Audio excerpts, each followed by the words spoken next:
The sun. The sun is also a star, but like I said, it never moves. The sun is basically in the middle of the solar system, and everything else moves around the sun. So the sun is a giant ball of gas, basically. It's burning up in the sky, and in the middle, if we had to cut through into the middle of the sun, right in the middle, the core would be 15 million degrees Celsius. It takes 8.3 minutes for light from the sun to reach the earth. So in other words, when we look at the sun, we are only seeing the light 8.3 minutes later, because it takes a while to reach us, because the sun is so very far away from us. And this is what we call the speed of light. Without the sun, the earth would not be able to exist. So we all know the sun is very, very important, and we need the sun for us to be able to live. The light that the sun provides is what starts the energy chain. In other words, all living things on the earth, the plants, humans, animals, we all need the light from the sun in order for us to gain energy to be able to live and to form food chains and life cycles.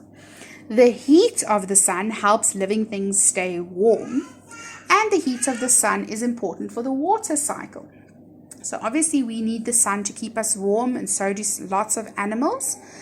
And the sun's heat is also very important for the water cycle, because when it rains and there are lakes and rivers and dams and things that fill up with water, because of the heat from the sun, the water evaporates. That means it's basically sucked up again into clouds to create rain again, to start the water cycle. And without the heat from the sun to create that evaporation, the sucking up of the water, this would not be possible.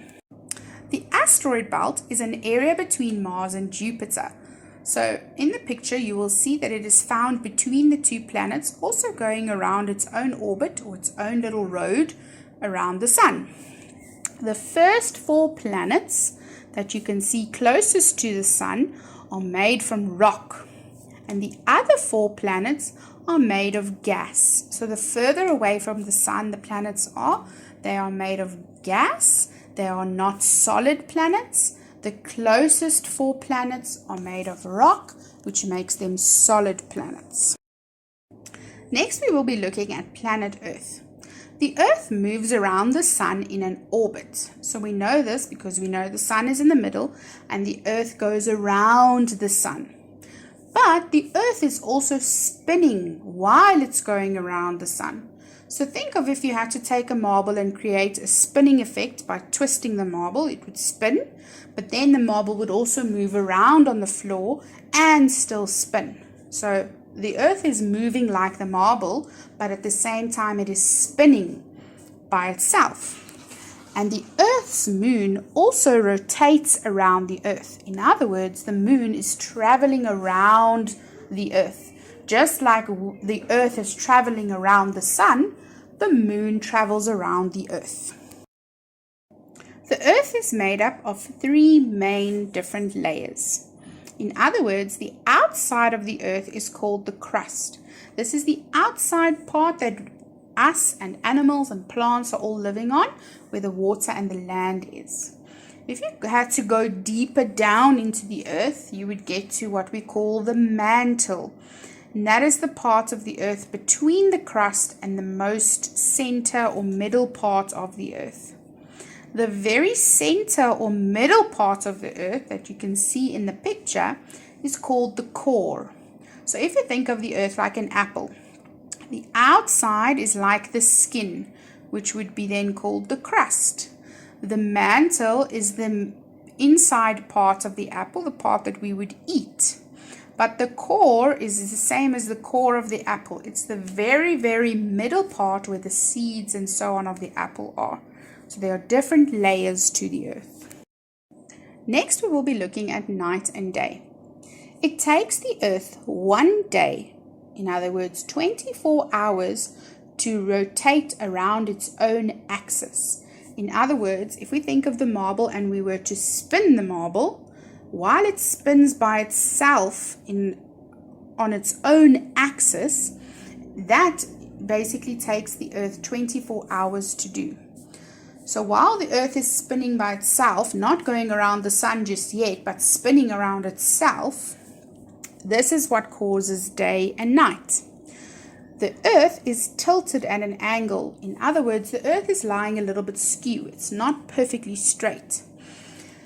And every 24 hours, the Earth completes one rotation on its own axis. So, in other words, if you look at the first picture, we have the sun with the light rays that reach the Earth.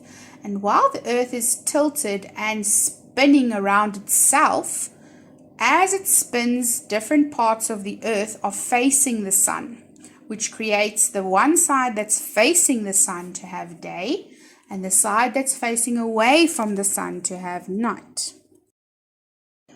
It takes 365 days, or 1 year, for the Earth to make one complete rotation around the sun. So for the Earth to spin by itself like the marble, it takes 24 hours. But for the Earth to spin around the sun, it takes 365 days, or 1 whole year. And this is what changes the temperature. In other words, it causes our seasons. So when a specific part of the Earth is closer to or further away from the sun, we have our different seasons: spring, summer, winter, and autumn. So in the picture, you will see how the Earth is rotating around itself, but then also rotating around the sun, which then creates winter, autumn, summer, and then spring as well. The Earth rotates at the speed of 30 kilometers per second. So in other words, for each second that goes by, we have traveled 30 kilometers in space.